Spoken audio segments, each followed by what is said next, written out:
Miss হবে না আপনার পছন্দের টিভি শো। দেখুন জি5 অ্যাপে একদম ফ্রি।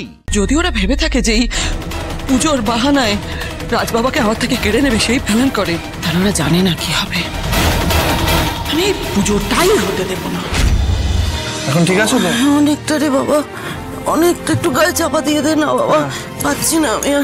আমি বাবাকে বলছি দরজাটা বন্ধ করে দিতে। হ্যাঁ বাবা। আর একটাও কথা না, ঠিক আছে? শুভ।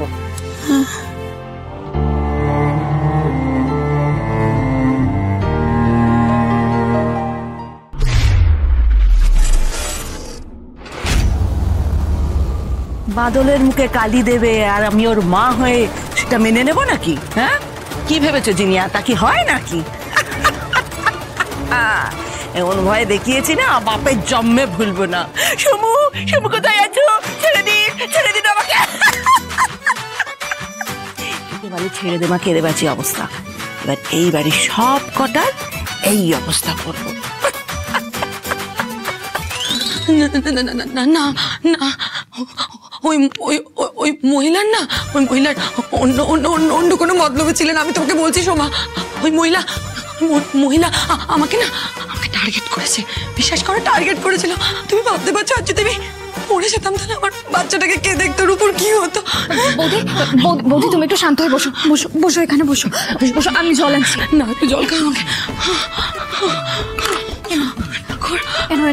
জলটা খাও। দেখো বৌদি, ঘুমের মধ্যে হাঁটা একটা রোগ ঠিকই, কিন্তু উনি যেভাবে তোমার দিকে তেড়ে আসছিল আমার তো দেখে কেমন যেন একটা লাগলো। কিন্তু এটা বুঝতে পারলাম না এটা সত্যি না নাটক। নাটক আমি তোমাকে বলছি। আসলে ওই মহিলা আমাকে মেরে ফেলার তালে ছিল, একদম আমি শিওর। বাপরে, দিদিভাইয়ের শাশুড়ি কি ডেঞ্জারাস। আমিও দেখবো, আমিও এর শেষ দেখে ছাড়বো। জিনিয়ার সঙ্গে পাঙ্গা নিয়েছো তো আমি তো এত সহজে ছেড়ে দেব না। এমন ব্যবস্থা করব আমি যে ওই পুরো পরিবারের সবকটা লোক গোষ্ঠী শুদ্ধ সবাই এই বাড়ি থেকে লেজ গুটিয়ে পালাতে বাধ্য হবে।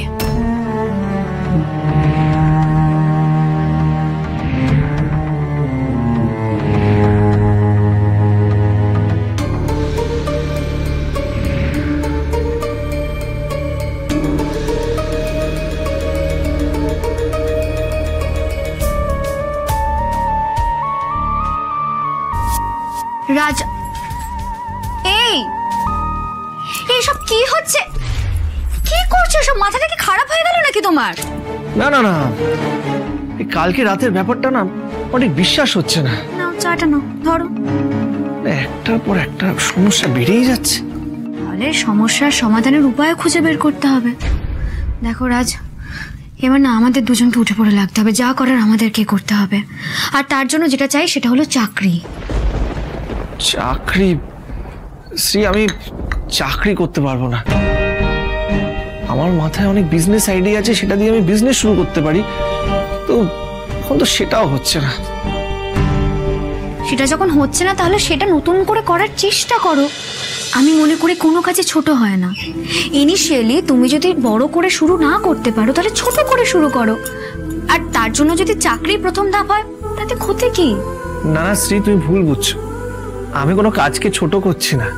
আমি শুধু বলতে চাইছি যে আমি চাকরি করতে পারবো না, মানে বিজনেস ছাড়া আমি কিছু পারবোই না। কিন্তু পকেটেও টাকা নেই যে বিজনেস শুরু করব। মাথায় আইডিয়ার বাল্ব আছে, কিন্তু কোনো ইনভেস্টর দেখাই করতে চাইছে না। যে করি না। আচ্ছা রাজ, আজকের একটা ছোট চাকরি থেকে কাল তো একটা বড় ব্যবসা হতে পারে। যেটা আগে পাবে সেটাই করো না। আর দেখো, এই ইনভেস্টরদের সঙ্গে যে মিটিং করবে তুমি, এই জন্যই তোমায় বলেছিলাম ইংলিশ ক্লাসটা মন দিয়ে করো। যত ফ্লুয়েন্টলি ইংলিশটা বলতে পারবে তত সবার থেকে পাত্তা পাবে। আর আজকাল তো ইংলিশের যুগ, চারপাশে দেখছো না কত ইংলিশ মিডিয়াম স্কুল। জানো তো রাজ, প্রতিটা সমস্যারই না সমাধান আছে। এই একটা কাজ করো তো, চটপট আমি যে লাইনটা বললাম, লাস্টের যে লাইনটা, সেটা ইংলিশে বলো। চটপট বলো।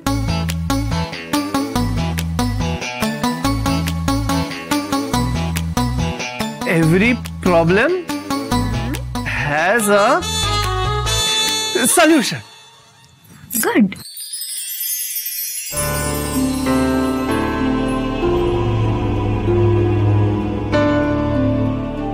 শ্রী, হ্যাঁ মা। হ্যাঁ মা।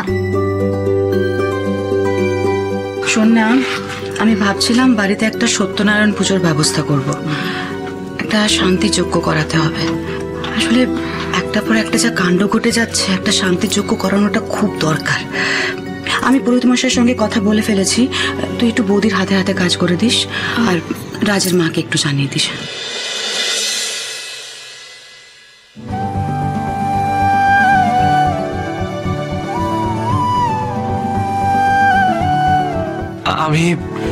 আমি মাকে জানিয়ে দিচ্ছি।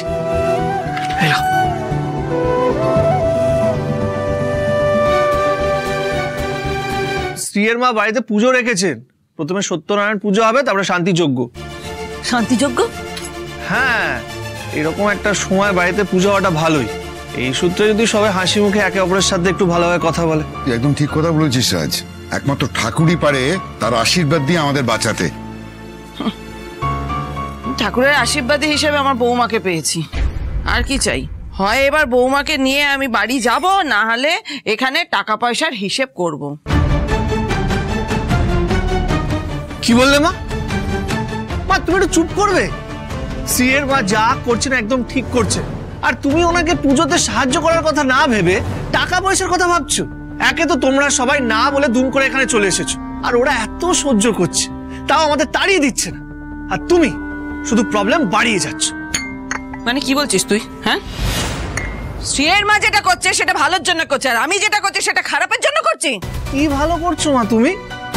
তুমি প্রবলেম আরো বাড়াচ্ছ মা। একটু বোঝার চেষ্টা করো, তোমার জন্য শ্রী আর আমার সম্পর্কটা ওনাদের পরিবার মেনে নিচ্ছে না। চুপ কর তো।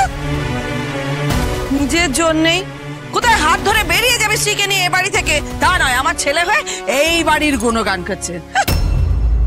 মা, আমি যা দেখছি সেটা বলছি। আমরা সমাধানের পথ খুঁজছি, আর তুমি সমস্যা বাড়াচ্ছ। কেন বুঝতে চাইছো না? ওদের বাড়ির লোকজনের একটা সম্মান আছে, ওদের স্ট্যাটাসটা আমাদের থেকে একটু হাই, একটু বোঝার চেষ্টা করো। আর তুমি ছাড়ো তো। শোনো মা, বাড়িতে পুজো আছে আজ, কিন্তু আমি কোনো গন্ডগোল চাই না, ব্যাস।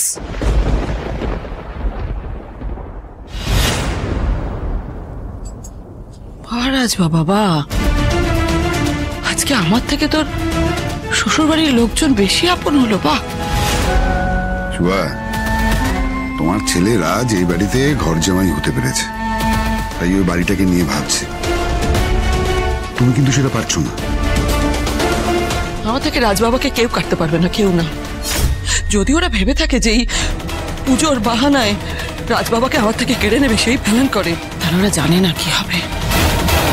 আমি পুজোটাই হতে দেব না। জি5 ডাউনলোড করুন আর সব এপিসোড দেখুন একদম ফ্রি।